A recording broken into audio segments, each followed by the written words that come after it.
আমেরিকার নিউ জার্সির ম্যাটলাইফ স্টেডিয়ামে যখন ইতিহাস গড়ে স্প্যানিশ আর্মাডা বিশ্ব ফুটবলের নতুন রাজা হিসেবে আত্মপ্রকাশ করল, ঠিক তখনই হাজার হাজার কিলোমিটার দূরের নরকতুল্য যুদ্ধবিধ্বস্ত গাজা উপত্যকায় যেন আচমকা নেমে এলো আনন্দের এক চিলতে স্প্যানিশ স্বর্গ।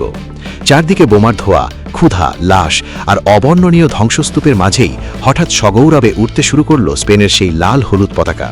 মৃত্যুর বিভীষিকা পেরিয়ে গাজার হাজার হাজার মানুষের রক্তে আজ স্পন্দিত হচ্ছে একটাই নাম, লামিনে ইয়ামাল। মেগা ফাইনালে স্প্যানিশদের প্রতিটি আক্রমণের ঝড়ে একদিকে যেমন কাঁপছিল আর্জেন্টিনার ডিফেন্স, ঠিক তেমনি স্পন্দিত হচ্ছিল নির্যাতিত গাজার প্রতিটি মানুষের হৃৎস্পন্দন। কিন্তু প্রশ্ন হলো, মাঠের সেই 90 বা 120 মিনিটের বাইরে ফুটবলটা কেন হঠাৎ এমন রাজনৈতিক ও মানবিক রূপ নিল? কেন স্পেনের জন্য এত বুকভরা আকুলতা আর আর্জেন্টিনার প্রতি এত চরম ক্ষোভ? এর পেছনের রহস্য লুকিয়ে রয়েছে ভূ রাজনীতি, গাজার রক্তঝরা মানবিক সংকট এবং ইসরায়েল আর্জেন্টিনা অক্ষের গভীর বন্ধুত্বের ইতিহাসে।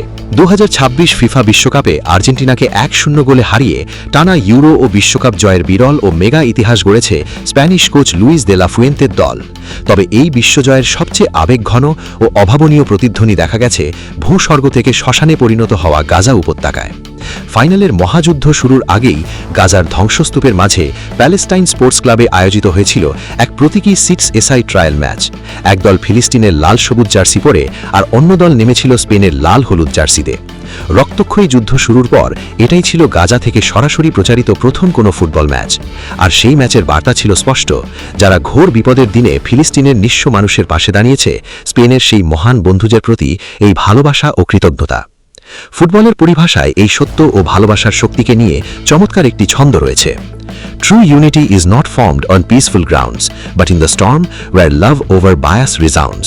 যার বাংলা অর্থ দাঁড়ায়, প্রকৃত ঐক্য ও ভালোবাসা শান্তিতে গড়ে ওঠে না, বরং ঝড়ের মাঝে অন্যায়কে পেছনে ফেলে যখন মানবতা গর্জে ওঠে তখনই তার সৃষ্টি হয়। গাজাবাসীর এই স্প্যানিশ প্রেমের মূল কারণ স্পেনের রাজনৈতিক ও মানবিক অটল অবস্থান। 2024 সালের মে মাসে আন্তর্জাতিক রাজনৈতিক চাপ উপেক্ষা করে ফিলিস্তিনকে স্বাধীন রাষ্ট্র স্বীকৃতি দেয় স্প্যানিশ প্রধানমন্ত্রী পেদ্রো সানচেসের সরকার।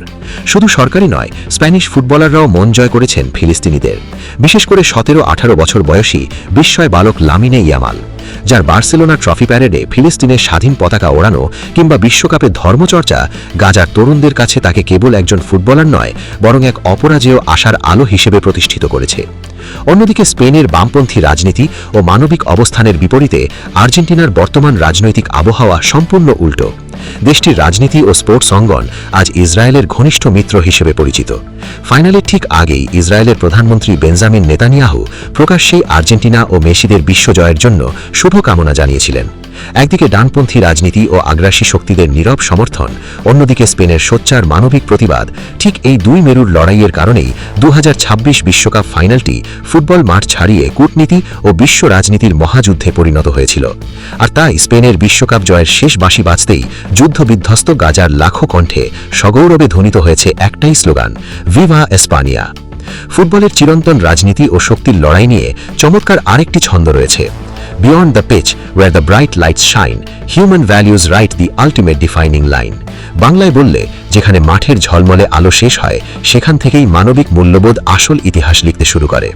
প্রিয় দর্শক, স্পেনের এই ঐতিহাসিক বিশ্বজয় এবং গাজার মানুষের এমন অভূতপূর্ব আবেগ নিয়ে আপনার কী মত? রাজনৈতিক অবস্থান কি সত্যিই ফুটবলের আবেদনকে আরও গভীর করে তোলে? কমেন্ট বক্সে আপনার সুচিন্তিত মতামত অবশ্যই লিখে জানাবেন।